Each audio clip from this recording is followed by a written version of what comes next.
For one young man searching for love, a bucolic farm in New Hampshire offers the promise of romance and a fresh start. It was everything that he had hoped for. He wanted to have a girlfriend. She owns the farm, all 115 acres. She is the richest woman in town. But when he suddenly disappears, it becomes clear idyllic life is not what it seems. At first, it didn't seem like it was going to turn into such a big case, but as it went along, it became huge. Investigators uncover a twisted world of sexual seduction, vengeance, and control. It was one of the largest homicide scenes in the state of New Hampshire ever. You've got a predator going after the same type of prey. We started getting real concerned that we were going to have other victims. A quiet rural town with a monster in its midst. I don't know if he's been killed. I don't know. It was almost immediately apparent from the first time I met her. She was absolutely stark raving mad. I guess you had it. Come on, Lane. I guess you had it. Coming.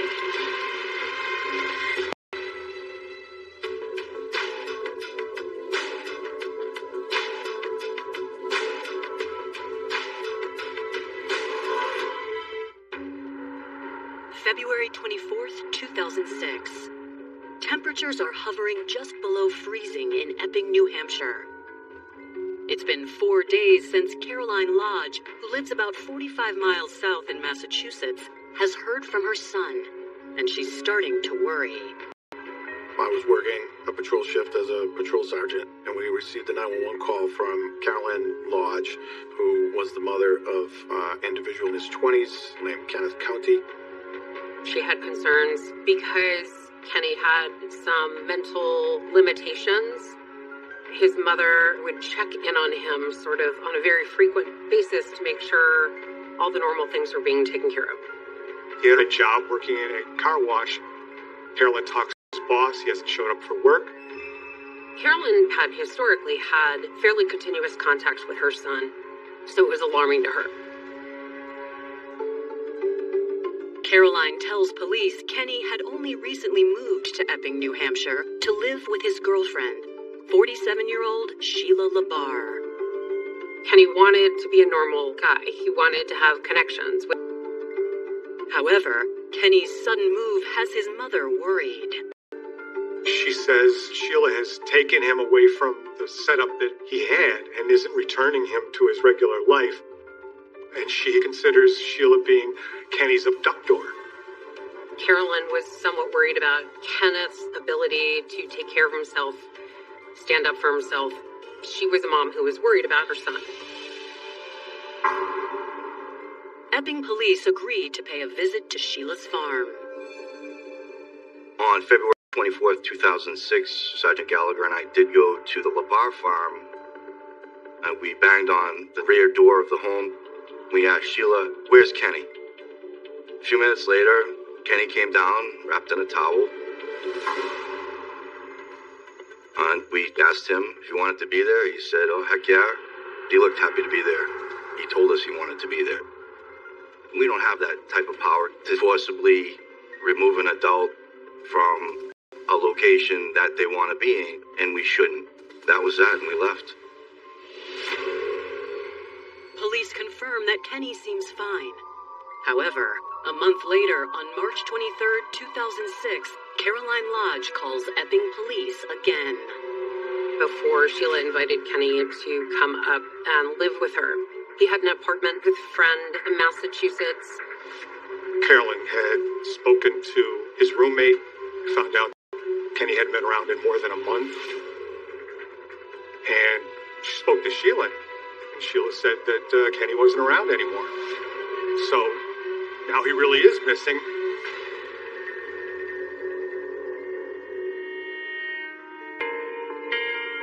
Born in Tewksbury, Massachusetts on July 18, 1981, Kenneth County Jr. struggled most of his adult life. Kenny County was a mentally disabled man. His childhood had been relatively carefree. He was well cared for. But he became an adult, and he wanted to get away and be independent. He finally was able to get an apartment, live with a friend. His mother certainly helped set him up to have the life of a normal 20-year-old despite some of his limitations.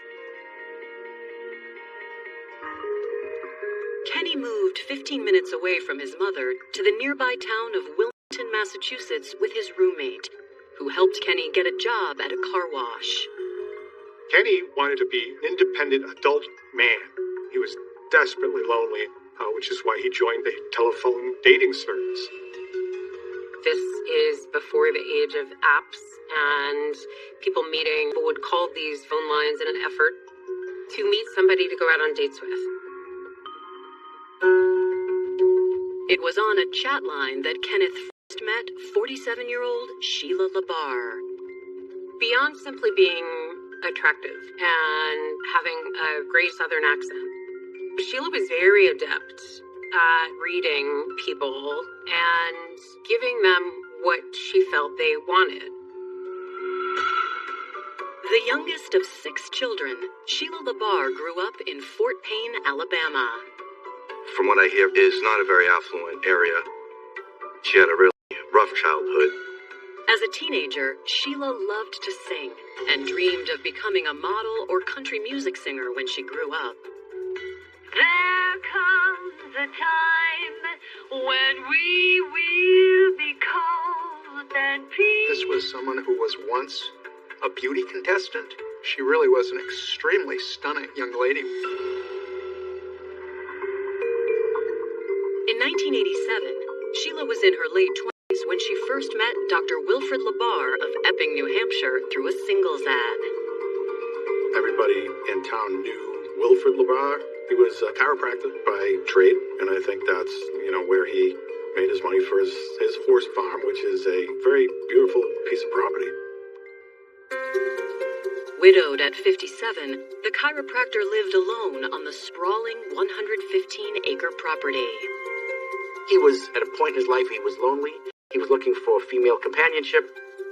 So he puts an ad in a newspaper, and Sheila answers the ad. There's a tremendous age difference. She is in her late 20s, maybe 30 years old. He's 61. But it doesn't seem to matter. Sheila was boisterous and free, and she easily drew Bill in. After a few visits in Alabama, Bill was smitten with Sheila, and she returned with him to Epping.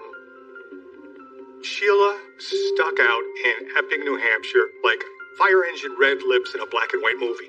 She was flamboyant. She drove a Mercedes. She was in town for maybe 48 hours before everyone knew she was there. But Sheila had no trouble settling in to life on the farm. Sheila was an animal lover and especially loved her rabbits and was doting on them. Though Bill and Sheila never married, she took his last name. However, 13 years after she arrived in New Hampshire, tragedy struck. Problems. And when he passed away, despite having family and children, the entire estate went to Sheila. She inherited everything. The farm, the acres of land, the Mercedes, the Cadillac. I think there was a couple of trucks. The family is shocked to find out that in his last years, he had changed his will, giving the family only scraps and leaving everything to Sheila. She is the richest woman in town. Sheila worked hard to keep the massive farm running, but she was lonely. After Bill's death, she turned to phone dating. Sheila loved going on these chat lines, and she would call people and talk all night. And in February of 2006, after Sheila first spoke with Kenneth County through the chat line, their relationship moved quickly. They went out on their first date on Valentine's Day. He was a young guy that was sort of struggling to find his way in the world. Life wasn't always easy for him. Sheila invited Kenny to come up and live at the farm. There were expectations that he would help maintain the enormous property and that he would have a home. Just days after their first date, Kenny moved an hour north to Epping, New Hampshire. Kenny moves in with Sheila. This is really his dream. He's independent of his mother. He's out in the real world. He's through the moon for Sheila LaBarre. Crazy in love. The promising new life seemed the answer to both of their prayers. But just a month after the move, Kenny's mother Caroline contacts authorities for a second time. On March 23rd, 2006, Carolyn Lodge had called Sheila LaBarre to check on her son and found out that Kenneth was no longer at the house. Sheila, she believed that Kenneth had gone back to Massachusetts. Carolyn called the police, demanding that something was wrong and they needed to go find her son.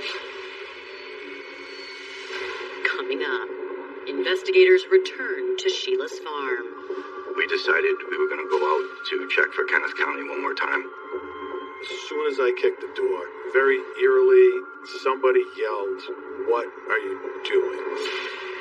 And what they find is haunting. I want to know where he is. That's all. Turn it back.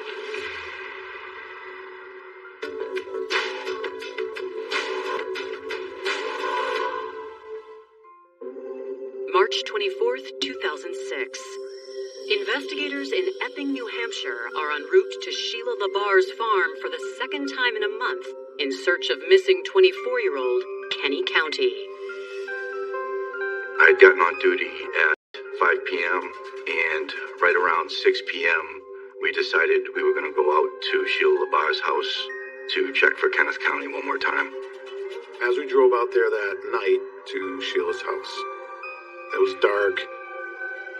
Somebody was burning something. There was a barrel, a 55-gallon rusted out barrel, a burned pile on the ground. There were no lights on in the house, no lights on outside. Here in New Hampshire, burning debris isn't something that's uncommon. When people burn, though, they get a burn permit. It has to be during certain hours.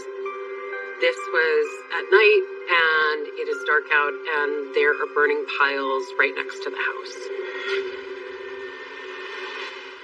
All Sheila's vehicles were at the property. We had every reason to believe at that point in time that possibly both Sheila and Kenny were still in the home.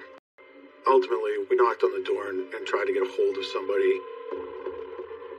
Nobody came to the door, and we walked back out to take a closer look at the burned pit that was in the middle of the front yard. I was extremely happy not to be alone because this was getting spookier and more eerie by the second. Investigators are looking around when they spot something unusual jutting from the burn pile. I put my gloves on, I bent down. I'll never forget it. I picked it up, and I looked at it, and I showed Sergeant Gallagher. In the fire pit, there was what appeared to be a bone. As a police officer, the sense really kicks in that something is very seriously wrong at that home. And the concern for Kenny and Sheila had gone through the roof. Is it plausible that it could be an animal bone? Absolutely. But we wanted to enter that residence to make sure that there wasn't anything happening to Sheila, wasn't anything happening to Kenny.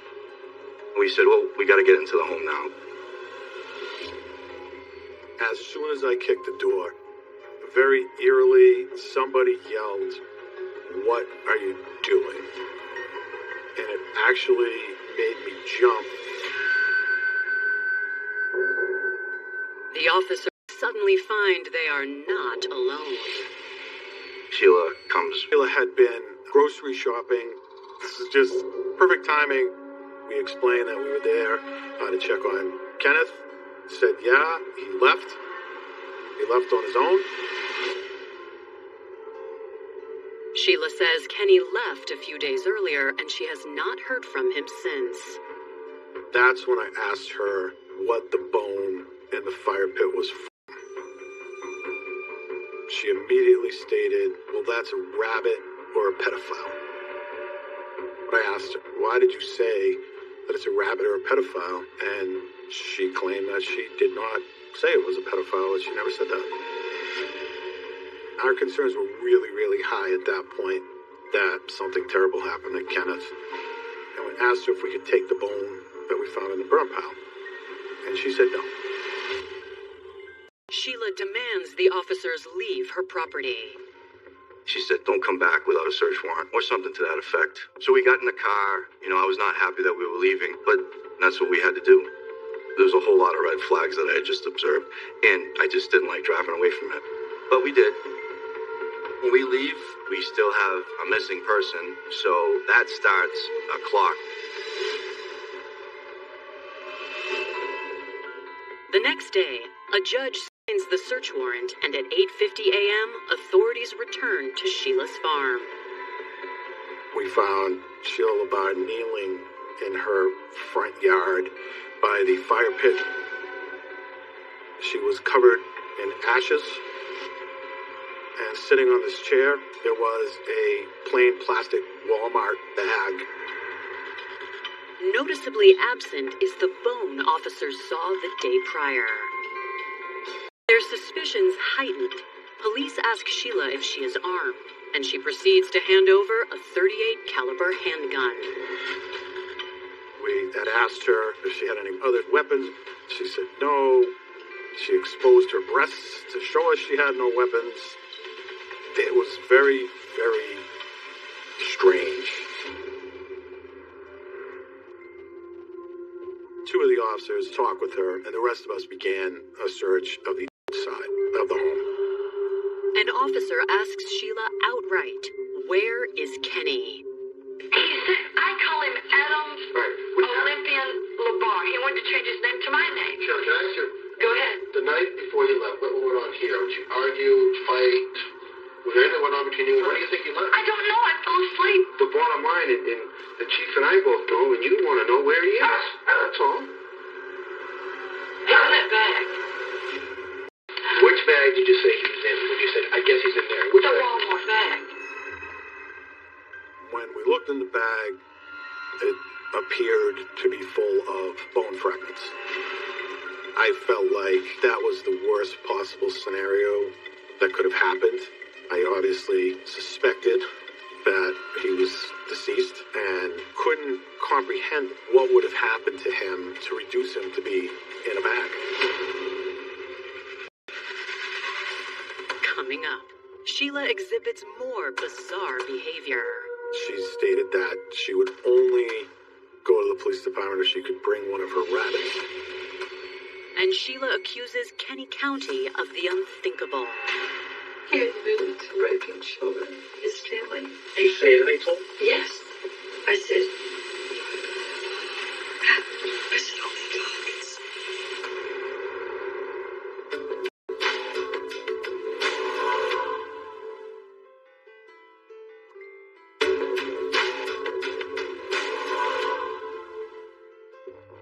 In March 2006, authorities investigating the disappearance of 24-year-old Kenny County are searching a farm in Epping, New Hampshire, owned by Kenny's girlfriend, 47-year-old Sheila LaBarre.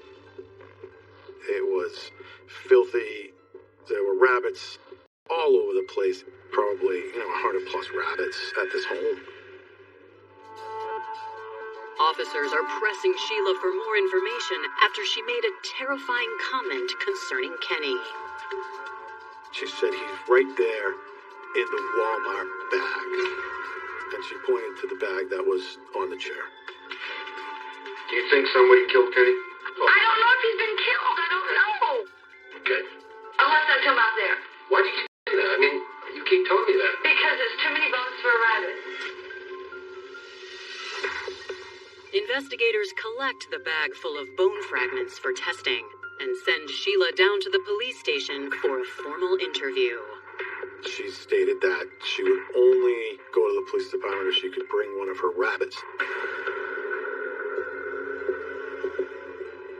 So when did you first meet him? On February the 14th or 6th at the Apple. But first, Just originally, he hit me up with messages on a chat line. Okay, and how did it when you met her? Well, my first thought was, when I looked at him, I thought, well, Sheila, I don't talk to myself. I was thinking, I'm 47. You know, he's legal age. He wants to chase me, so, we'll talk. She says that their relation ended when she discovered that Adam was hiding a dark secret. Adam is Kenneth Michael County, but he wanted to change his name. Okay. But what happened that last day that you saw Adam? He confessed this to me, that he has raped numerous children. He didn't start in with this. Obviously, I wouldn't have let him stay in my home. Did you say anything to him? Yes. I said,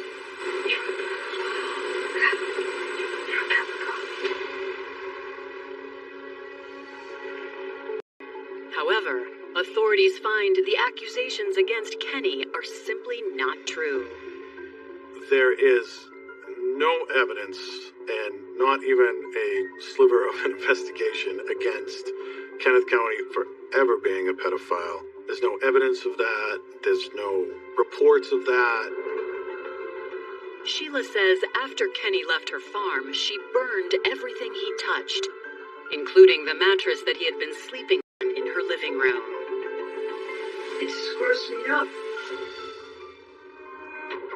Detectives try moving the focus back to Kenny's whereabouts. Okay. How did those bones get in your fire? I don't have the answer. You don't have the answer? I'm only the one being accused. Is it possible that maybe he did something and there was an accident? If he tortured me, I would not admit it. Why not? Why not, Sheila?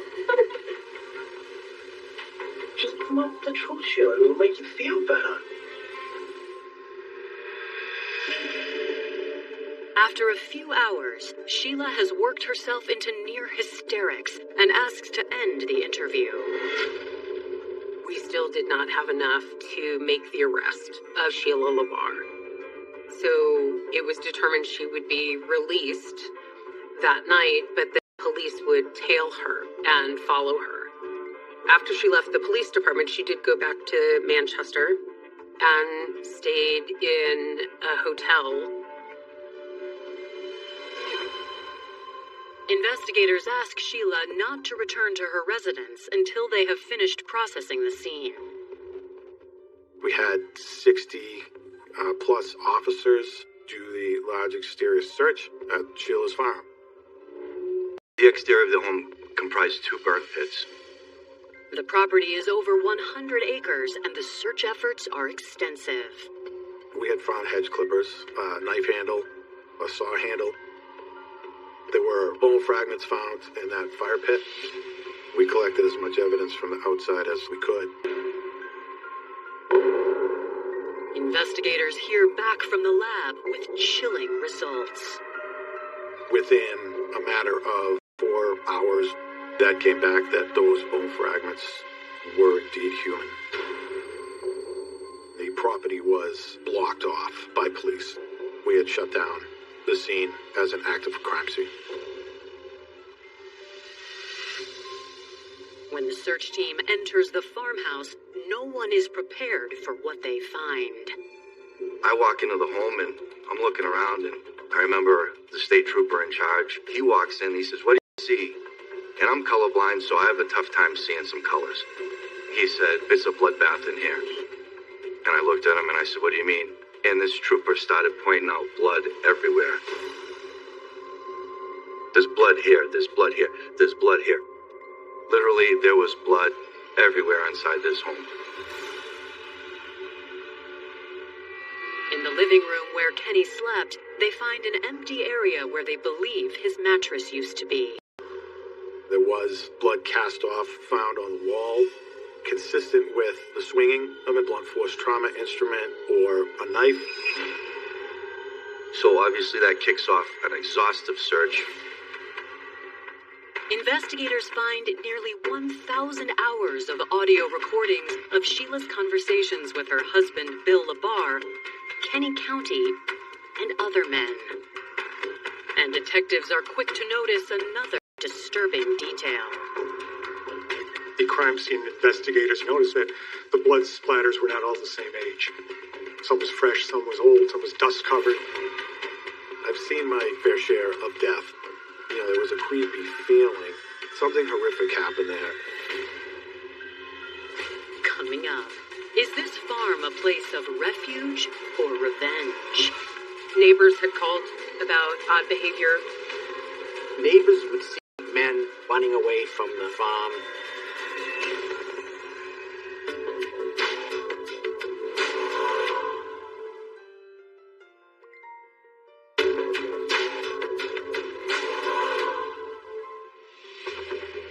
March 27th, 2006.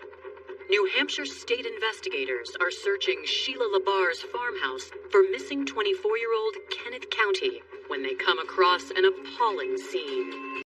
They find blood splatter all over the house and blood splatter of different ages. So it didn't all happen at the same time. Blood samples are collected and sent out for analysis. While awaiting, Sheila was quite a character in town. The police were familiar with the LaBarre farm. I think Sheila and Wilfred LaBarre's relationship was more tumultuous than anything else. The police department would be involved several times with domestic disputes.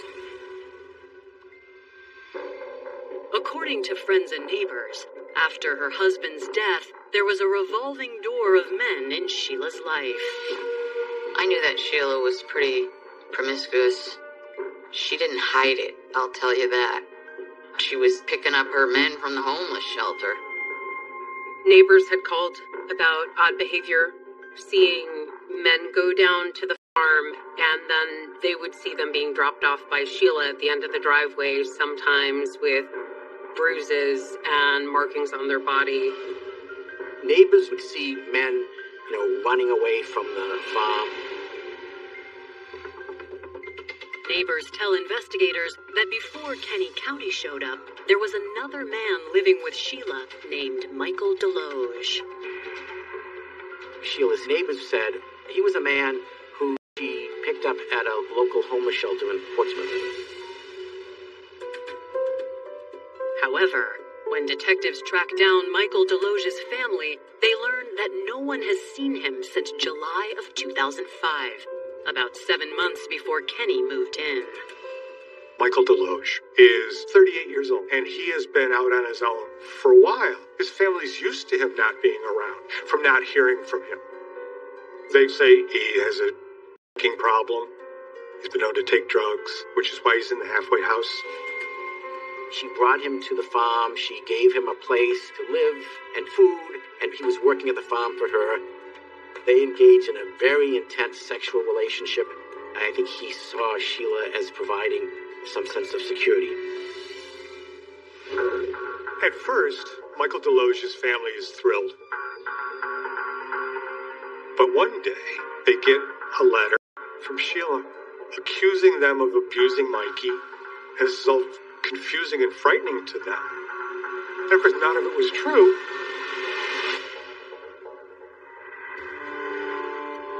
Investigators also find audio and video of Michael in Sheila's batch of recordings. 2004, this tape was from my mother. And I started to remember things about the past. You really messed me up. You psychologically damaged me. And if it wasn't for Sheila, I wouldn't know half the things I know. Now that I know what I know, I don't want to visit you. Letter from Sheila's address asking them to leave him and Sheila alone.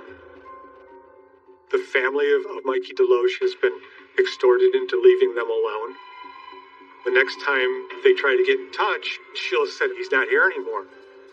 He left. He didn't say where he was going. Family members had actually assumed that he had left there and just went traveling. The search kind of turned into what happened to Michael.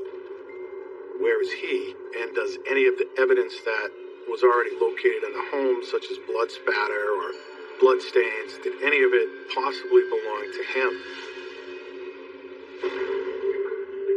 While investigators sift through the evidence collected on the farm, get word that Sheila may be looking to skip town. A woman came by the police department in Epping. She explained that she and her daughter were at a pet store the day before, and they'd met Sheila, who had one of her rabbits with her. She offered them money in order to care for her rabbit. The three women ended up having a conversation which led to Sheila going back home with them. They were watching the evening news, and the news was reporting the missing persons investigation regarding Kent County. Sheila LaBarre at that time started explaining that Kent County was her boyfriend. The woman says Sheila then asked for a ride to a local bank. Sheila, she was concerned she was being framed and that she needed to get bail money. The woman described driving Sheila LaBarre to a branch of TD Bank and observing Sheila LaBarre withdraw $85,000 from the bank. After that, she dropped Sheila LaBarre off on the side of the road and had no further contact with her. I had been fearful the whole time that she would leave. I know that she had access to funds. We are trying to figure out what our next moves are while we're continuing to build the case. We are still sorting through all the stuff that's in the house. Investigators dig deeper into the hundreds of hours of audio recordings. I haven't seen another cache of recordings like that in the rest of my career. In these recordings, Sheila seems to coerce her male visitors into making alleged confessions. I'm struggling with the issue of whether to go forward to have charges brought against this child molestation. I could hear her questioning Kenneth about being a pedophile and asking him over and over again, "You are a pedophile, aren't you?" And at some point, he did say yes. And then she said, "Kenneth County is now pretending to throw up." And then she said, "Why are you passing out?" Kenneth County is now faking that he passed out. The recordings suggest Kenny was under duress when he made these statements. There was no evidence that he was a pedophile, no indication that he ever did anything like that. Investigators sorting through photos in the house make another disturbing discovery. The most eerie picture was this picture that she took herself of Kenneth County at the Walmart in Epping. And he has a gas can in the front of his cart, and that was within a day or so of her killing him and burning him. When the state lab finally issues its report, the findings are damning. There was actual blood spatter that was matched to Kenneth County in his DNA. They used DNA technology to determine that both Kenneth County's and Michael Deloge's blood were all over the walls at Sheila's house. On March 31st, authorities are finally able to issue an arrest warrant for Sheila. There's only one problem. Nobody knew where she was. I had some fears that something may happen where she would never face trial for this. Coming up, the manhunt for Sheila intensifies. There was a bolo put out for Sheila LaBarre. Be on the lookout. And investigators' worst fears are realized. It starts to become clear that we may have more victims.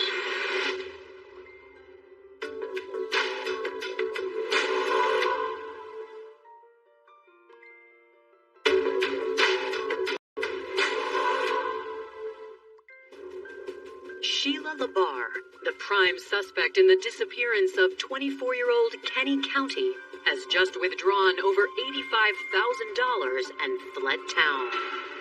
So there was a bolo put out for Sheila LaBarre. Be on the lookout. And that gets broadcast through Massachusetts and New Hampshire. It was on the news that the police had issued a Massachusetts. He told us she was hitchhiking and looking for a ride down to Massachusetts, and so he picked her up. And so police were sent to their location, and they found who they believed to be Sheila LaBarre in a parking lot. However, her hair was now dyed red. She denied that she was Sheila LaBarre for quite some time, but it was apparent on the photographs police had of her, and she was finally arrested. On April 2nd, 2006, Sheila is finally behind bars, but investigators still have questions. We come across some of the blood smears, spatter, that were in the home that did not match Mike DeLoge or Penn County's DNA. As we're investigating this, it starts to become clear that we may have more victims. With evidence piling up against her, Sheila finally comes clean. But there's a catch. After she was arrested, she had obtained legal counsel. She wanted to plead insanity, but understanding in order to do so that she had to provide a confession. She confessed to the state psychiatric expert about her version, exactly how she killed both of these men. Now, do I believe those versions are true? No, I don't. But then she said, I was not sane when I did it.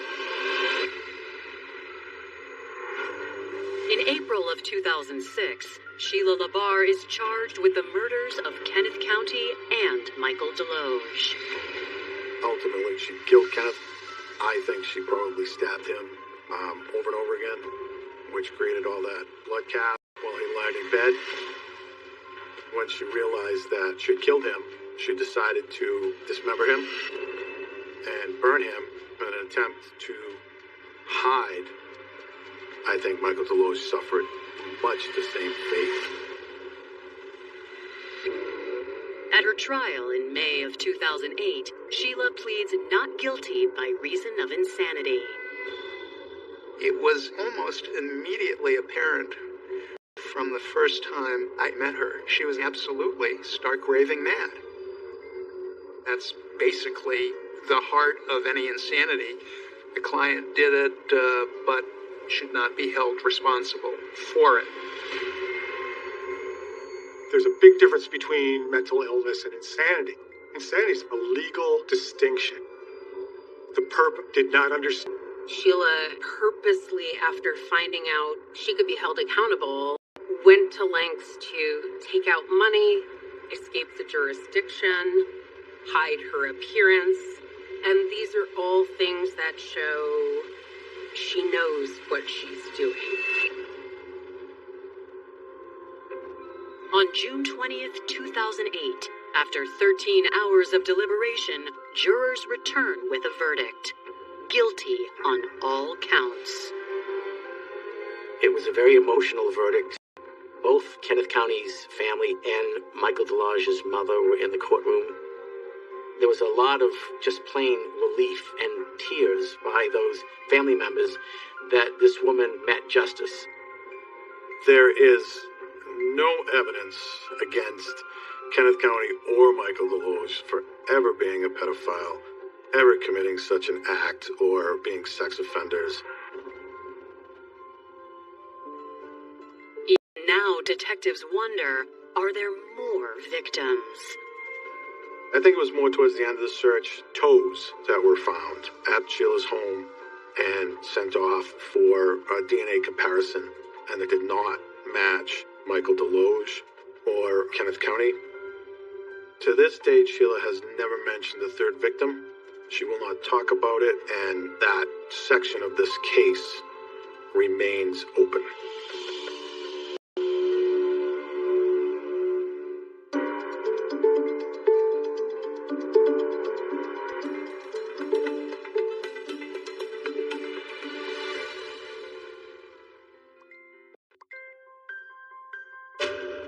A horrific accident rips a family of 4 apart. I couldn't believe it. He was my big brother, and he was gone. one family member dead, and 3 years later, another vanishes. No one had seen her, no one had talked to her, no one knew where she was. What detectives uncover is beyond the pale. I began to realize that I had dealt with these people in the past. It went from a missing persons to something more serious. Anybody who would do that must have been a sociopath. And a sickening ultimatum is revealed. He was told he didn't have a choice. You have to do something about this. It has to happen now. I said, well, where's she at? Where's the body? She says there is no body. My nightmares were coming true.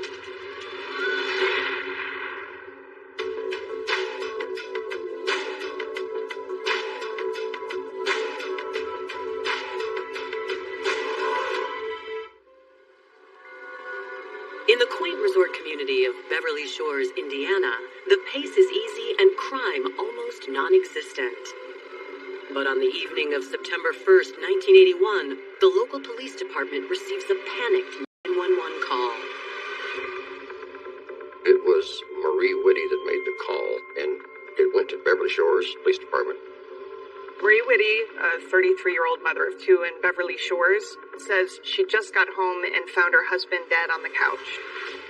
That her husband has been shot and she needs help immediately.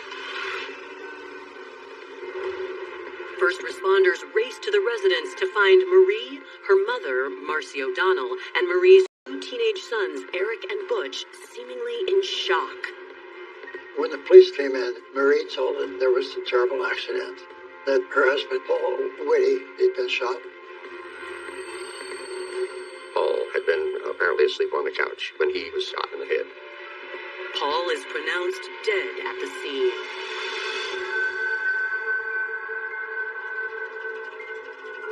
It was a shocking revelation for the people who arrived because a lot of people in the community knew Paul Whitty and knew the family.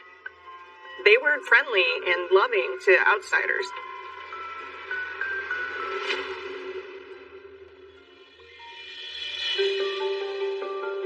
Paul Whitty was born in Michigan City, Indiana in 1937. Paul's family was pretty rooted in the community, the railroad. At some point, his parents split, and his dad married a woman named Elaine. When Paul was 17 years old, he enlisted in the Navy. When he was in the Navy, I was little. Saw him occasionally, and at Christmas time, he would always come visit. I remember him as being a go-getter, and always wanting to do something. After his discharge, Paul returned to Indiana and settled in Beverly Shores, a popular beach community just an hour south of Chicago. He was working with the steel company in Gary. He was also a volunteer fireman in Beverly Shores, and whenever he did anything, he went gung-ho for it. 200%. He was very much an outdoor man, a real macho guy. Had the full beard and mustache. He was a hunter and a fisherman. While in his late 20s, Paul took an eye-opening trip to sunny South Florida. For whatever bee he got in his bonnet, he went to Florida. And my brother Paul tells me, "Oh, you get to tell Mom where I spent my vacation. I was at a nudist camp." And my aunt just about had a cow. My mom about had 2 cows. That's where he met infamous Marie. Born in 1948, Hilma Marie Christ had a free spirit that matched her unorthodox upbringing. My birth father ran a nudist camp in Delray Beach, Florida. We had lots of acreage. There was a pond or a lake and a big pool. We walked around nude all the time. But as a child, I never felt uncomfortable. I mean, people can't fathom that type of a lifestyle. Paul and Marie hit it off. So much so that he soon returned to the resort a second time. There was some secrecy about where Paul had spent his vacation. And here I was maybe 14 years old, and that would make Marie 16. I think he was infatuated with her. They probably didn't look like a logical match to outsiders, but it wasn't very long after that Marie got married to Paul Whitty. When I first met Marie was just before it was loud, and nobody, at least from our family, was impressed with her at all. 27-year-old Paul and 16-year-old Marie married in 1964 and settled in a home in Beverly Shores, not far from Paul's father and stepmother, Len and Elaine Whitty. Paul was happy to be married, and he wanted a family. In 1966, 18-year-old Marie gave birth to their first son, Eric. His brother, John, also known as Butch, came along 3 years later. Paul was very much the boss in the house. And Marie, she was a homemaker. Of the children, Eric was more of a sportsman. He had Dad's favor. He was sort of the golden child. Butch comes along, and he is Mama's boy. Everyone knew Paul ran a tight ship. Butch and Eric described their father as being a very strict authoritarian. Paul seemed to have a pretty traditional view of marriage. So Paul worked for a living. Marie stayed home, took care of the house. However, the young mother struggled to fill her role. She did not know how to keep house. You had to walk across the clothes on the floor in the kitchen, and it was a disaster. In December of 1980, Marie's mother, Marcy O'Donnell, moved in with them. Marie's mother was widowed, so she spent a lot of time with Marie, and Butch would be with them often. She loved being a grandma, she liked being close to her daughter, and she would help out as needed.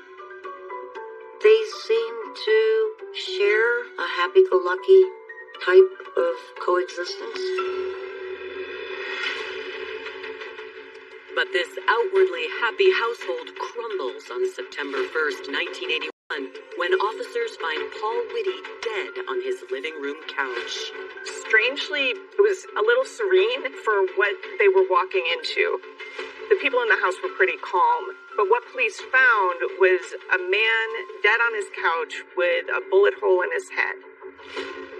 Even more shocking to police is who fired the gun. Essentially, Marie had told our investigator that her son, Eric, had a gun, had a .357 Magnum, and it had tripped, and the head went off and shot her husband in the head. According to Marie, she wasn't home when her husband died, but her 15-year-old son, Eric, insists it was into the house when the gun went off. So the only person believed to have been in the room when the gun fired was Eric. Eric Whitty, the son, said, "I'd found this gun. I'd never seen it before. I was interested in learning a little bit about it, so I brought it into my dad, tripped, and it discharged." When Paul was shot, it was on the television in South Bend. My mother called me, and I was at work. I couldn't believe it. He was my big brother, and he was gone. We were told or heard that it was an accident. I didn't know what to think, and even to this day, I don't know what I did think. Coming up, 15-year-old Eric Whitty tells his side of the story. There was skepticism that it didn't make a heck of a lot of sense. And later, heartache hits the Whitty home again. The neighbor across the street from where Elaine lived indicated that she hadn't seen her for months. That's when I just knew something was wrong. My worst nightmares were coming true.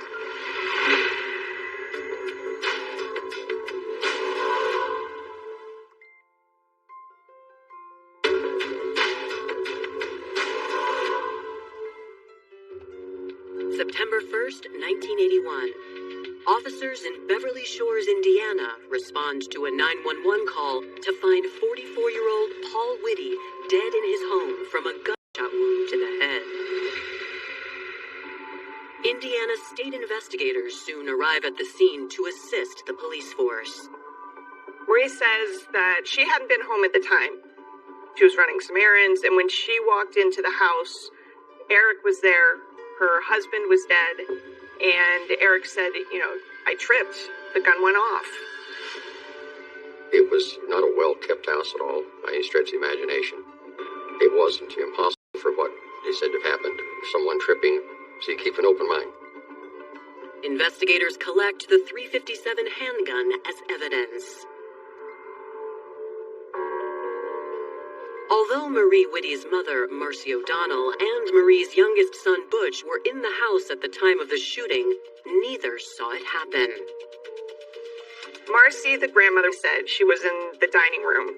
She's in the back of the house, and Eric had been at the front of the house, walking into this living room where his dad, Paul, was asleep. Butch tells police that he was in a bedroom when the gunshot fired. It appeared he'd been shot in the top of the head in a sort of a downward angle. And if he had tripped, the bullet would have come in more of a direct angle as opposed to a downward angle. I didn't think it was an accident. I didn't know what it was yet. Detectives want to question 15-year-old Eric, but Marie quickly intervenes. Marie didn't want me talking to Eric. She said, I think we need an attorney. And I said, that's your prerogative. That's fine. People do that, but it's a little flag waving there that says this is not normal. 6 days later, investigators sit down with Eric and Marie at their attorney's office. Eric says the night of the accident, his dad wasn't feeling well and had laid down on the sofa for a nap. Eric found a gun upstairs. He brought the gun down from upstairs to show it to his dad. He wanted to talk about it.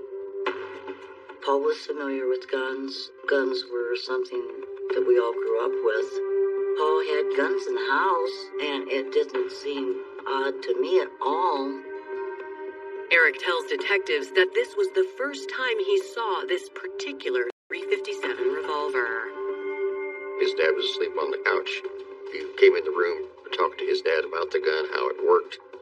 He said he had tripped on the rug, and that he had fallen forward, and this has happened. The gun accidentally went off and shot him in the head. There was skepticism that it did make a heck of a lot of sense that he just happened to hit his dad right in the head with a shot. My question to him was, are you taking a gun, loaded gun, to your dad? And he said that he wanted to see about the safety mechanism or something. I said, did you have the gun cocked? And he said he didn't think so. And that was a big red flag to me, because it takes quite a bit of pull to be able to shoot a double action .357. There is a trigger pull to it. But at that point in time, the attorney stopped me from questioning him. Unable to question Eric further, investigators turn to Marie. She corroborates her son's story, but refuses to give a formal statement.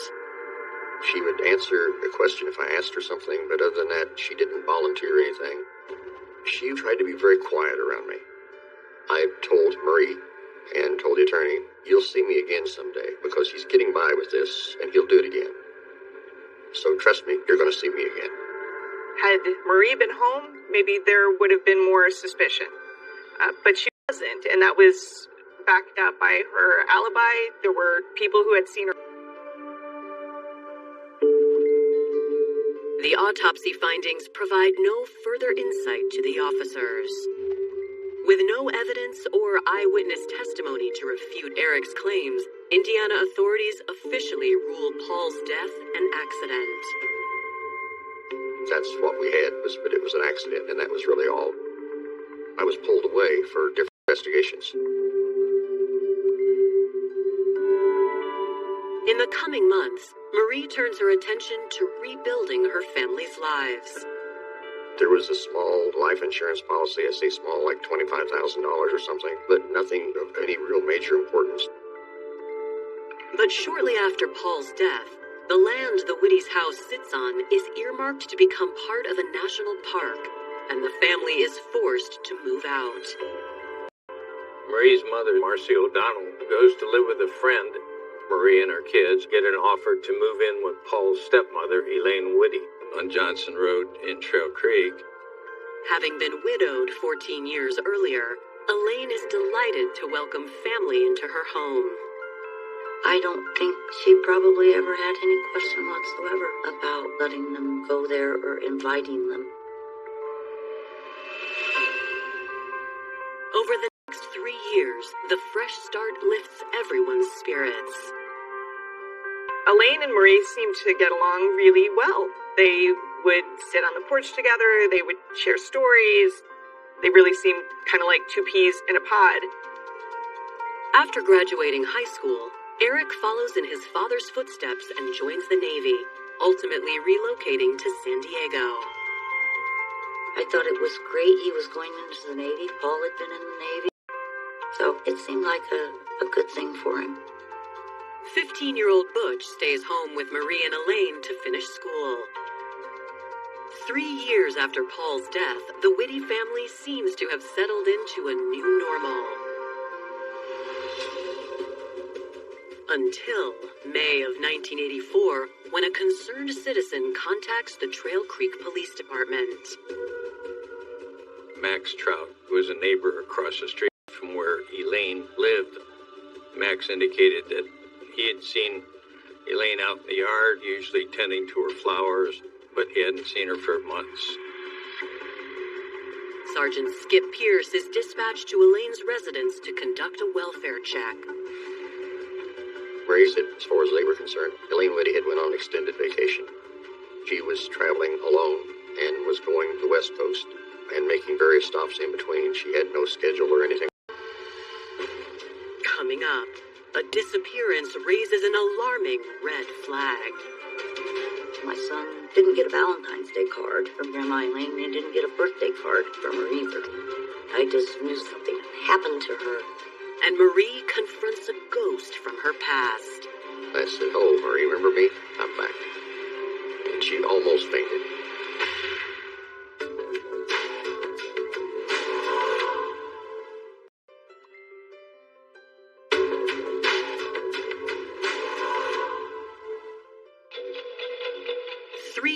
After officials declared Paul Whitty's shooting death an accident, law enforcement are speaking with Marie Whitty again, trying to locate Paul's stepmother, Elaine.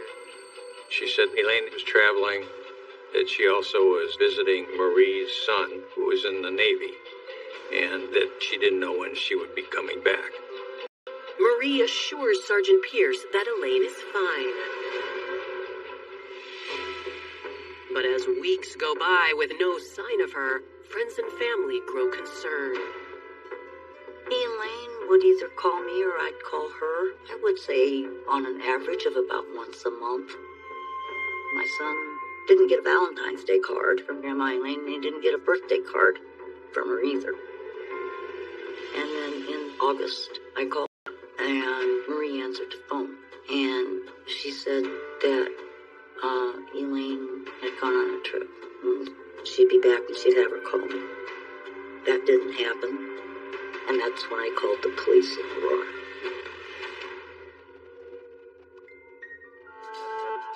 Sergeant Pierce, he had been back again to Marie's house to get more information.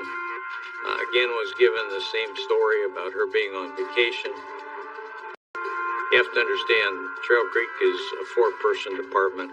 So at that point, we got a hold of the Indiana State Police. Skip Pierce came to me and said, "We got this lady, her name's Elaine Whitty, she's missing." No one had seen her, no one had talked to her, no one knew where she was. It doesn't take Detective Sergeant Boyd long to recognize the name. I began to realize that I had dealt with these people in the past, and that these are the same people. Her son had tripped and shot her husband in the head. You know, I think we got a problem. Sergeant Boyd has long harbored reservations about Paul Whitty's untimely death. It could have well been just an accidental shooting. But again, and the gun went off. It shot downward into the head, which made it really much more suspicious. If he had tripped, the bullet would have... 1984, 3 months after Elaine's reported disappearance, state investigators pay Marie an unannounced visit. I said, "Hello, Marie, remember me? I'm back." And she almost fainted. I said, "Marie, I'm here about Elaine Whitty. We're trying to find her, and she's on a trip," and she stammered and stuttered, and I said, "Can we come in and sit down?" Marie sticks to her story. Her explanation was that Elaine took off for parts out west. Marie's statement is that Elaine took a bus on her travels, didn't take her car. She just simply said, "If I hear from her, I'll let you know." But my concern is Marie didn't have a clue where she was gone to. She's been gone 2 or 3 months here, and that's not normal. When investigators run Elaine's VIN number, they find something else disturbing. Marie had recently sold Elaine's car. Obviously, that didn't make a heck of a lot of sense, that she would sell her car if she was planning on coming back.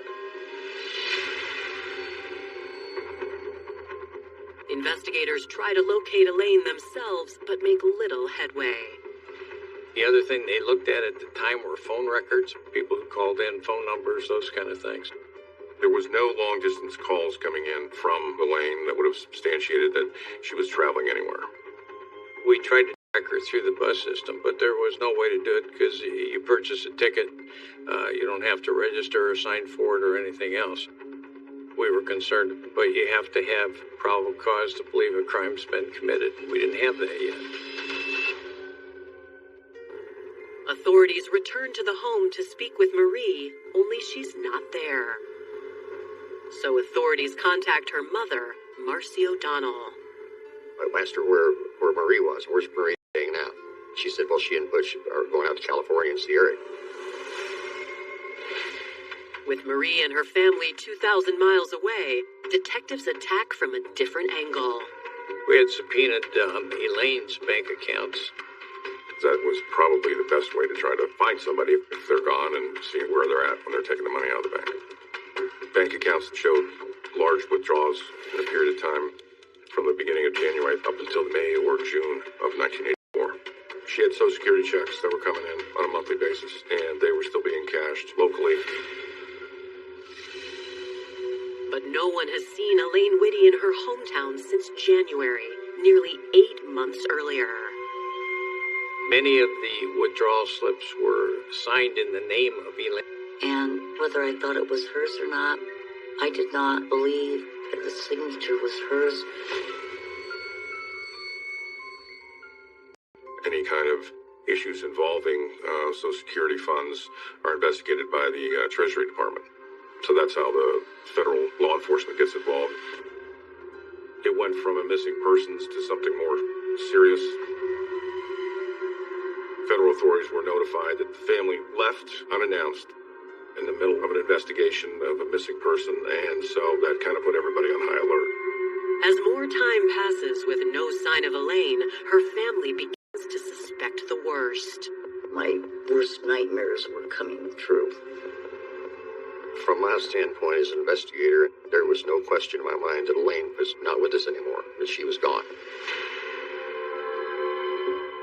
Investigators still lack sufficient evidence for an arrest, but they keep in contact with Marie's mother, Marcy. Marcy appears to be a very nice, older lady. What I want to do is put pressure on Marcy. You could tell that she knew more. I kept contact with her, and the more I talked to her, the more I could get from her. And I finally said, "What's going on?" And I said, "I'll go after anyone who was involved in this whole thing, and I'll lock them up." The tactic works, and Marcy finally buckles under the pressure. On October 26, 1984, she reveals what really happened to Elaine. It was on a Friday. I called and talked to her, and she said, "Boyd, Elaine's dead." And I said, "Okay, I'll be right over." Marie's mother said that she had been told that Butch had accidentally shot and killed Elaine with a crossbow. I said, well, where's she at? Where's the body? She says, there is no body. She said, we've got rid of the body. Coming up, the hunt for Marie and her sons intensifies. They were very close to going across the border. And the details of Elaine's murder grow more horrifying. They were told this was an accident. We pulled out floorboards, wallboards, to see if we could find any blood.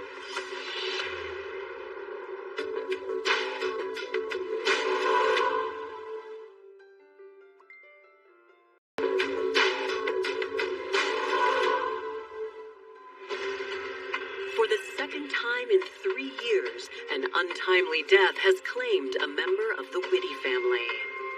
Marie's mother tells detectives The story that was given to police was that Butch, Elaine's 15-year-old grandson, had a crossbow. He accidentally fired the crossbow and fatally struck Elaine. It had to have struck them as a little bit odd. Marie Whitty's mother, Marcy O'Donnell, was saying Marie and Butch had got rid of the body, had cut it up and had dismembered it and got rid of the body. It was Marie's idea. She didn't want to supposedly involve Butch in another investigation like Eric had to go through with the father. For detectives, it seems too much of a coincidence, especially when there's money missing. Elaine Whitty's Social Security checks were being deposited into her account in Trail Creek when Marie was there. Subsequently, they were transferred to a California location. Marcy O'Donnell told us that Marie was writing these checks and authoring the checks and copying Elaine's signature. Federal authorities begin monitoring banks in California, while Indiana authorities execute a search warrant at Elaine Whitty's home on November 3rd, 1984. We pulled out floorboards, wallboards, to see if we could find any blood, anything like that. We didn't find anything. We got some questionable hairs. We'll send them into lab and see what we can find as that. But really, we got nothing else. With the search warrant yielding no results, Indiana detectives fly to California to track down Marie. First, they visit Eric at the naval base in San Diego. He agrees to talk to detectives. Sergeant Pierce and Sergeant Boyd went to California to talk to Eric. And he stuck to the same story about Elaine supposedly vacationing. Investigators believe Eric knows more than he's letting on, and they confront him with Marcy's confession. I have worked a number of murder cases with Sergeant Boyd, and I've learned they want to confess.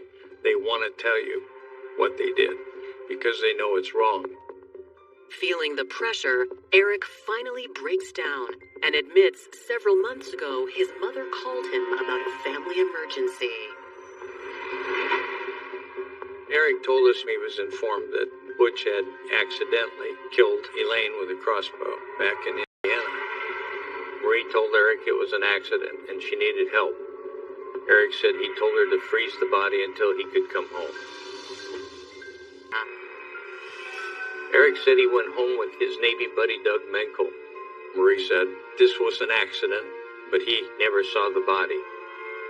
When asked what happened to Elaine's remains, Eric is evasive, but investigators keep up the pressure. Eventually, he admits he and Doug Menkel, in fact, took the cooler with portions of the body, bags of flesh or bones, when he went to San Diego and got rid of it out there.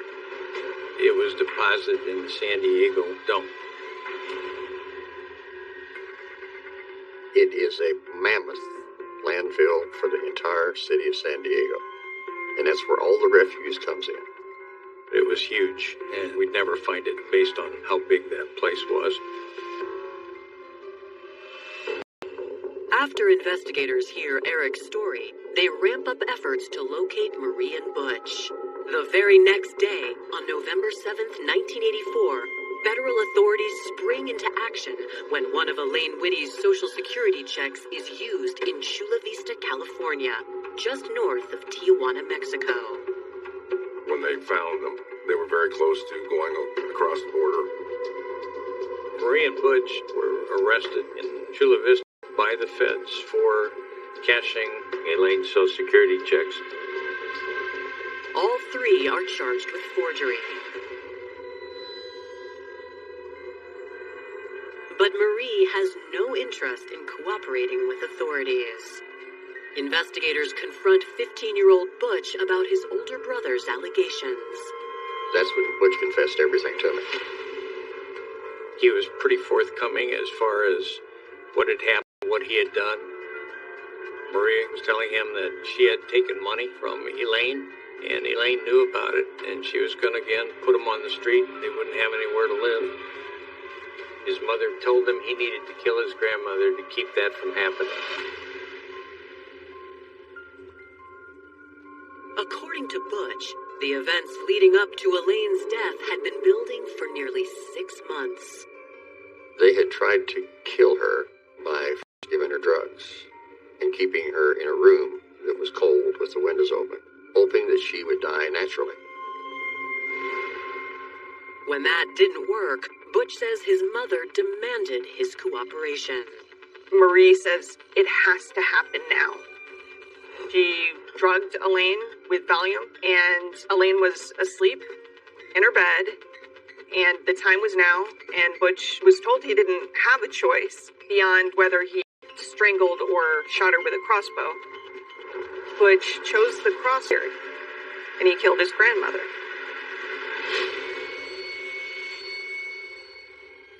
After Butch killed her with the crossbow, they put her body in a freezer in the downstairs and then began the process of using an electric chainsaw to dismember her. It took months of her going in and out of the freezer and slowly being cut up and disposed of. It was horrific. That's where Marcy O'Donnell also got involved in helping dispose of the body. They were able basically to get rid of most of the body except for, I believe, the skull, hip bones, some of the larger portions. So that's what they put in a cooler and took out with them to California. That went into landfill. Butch had a lot of guilt for what happened. He obviously, when he confessed, I think he felt relieved. Butch was 15 at the time. He was the one that had to cut her up. I can't even imagine how badly that would have screwed somebody up like that. Based on Butch's confession, he and his mother are charged with Elaine's murder and conspiracy to commit murder. Eric Whitty and Marcy O'Donnell are also charged with conspiracy to commit murder. Coming up, the Whitty's youngest son has one last horror story to share with investigators. He wanted to talk about the murder of his dad. And two impressionable teens finally come to grips with their mother's murderous manipulations. She did whatever she had to do to basically satisfy her greed.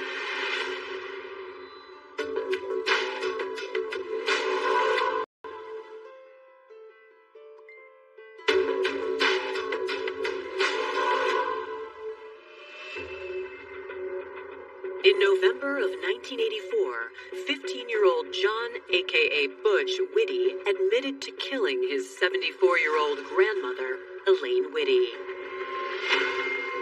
Butch said that he committed the murder at the behest of his mother, Hilma Marie Whitty. Elaine was on to the fact that Marie was forging her checks. Marie and her children are immediately extradited back to Indiana. But less than a week after Butch's shocking confession, he reaches out to investigators again. He wanted to talk about the murder of his dad. He gave us a story about Eric and that Marie had also manipulated Eric into killing Paul and that it wasn't an accident. It's all Marie's idea. Marie said that he had to kill his dad because she was suffering abuse by him. Also, he was threatening divorce And if they went through a divorce, they'd be out in the street. They wouldn't have anywhere to go. First, they started out giving him rat poison. He gets sick, and they go to the hospital. Of course, he goes to the hospital, he gets better. So then they went and got arsenate of lead. That just made him have an awful headache, and he'd sleep on the couch. Finally, on September 1st, 1981, Marie said it was now or never. She said, you gotta do it now. Eric was given a choice, either strangle him or to shoot him. Marie says, I'm going to leave, and when I come back to this house, he needs to be dead. And if he's not, I'm going to drive away, and you will be here with your brother. This will be your life. You were choosing your father over me. He's standing there over his sleeping father, trying to muster up the ability to pull the trigger. And then he sees headlights turning into the driveway. He had to do it now because Mom's going to really be mad now when she comes home and he didn't do it. And that's when he took the gun and shot his dad.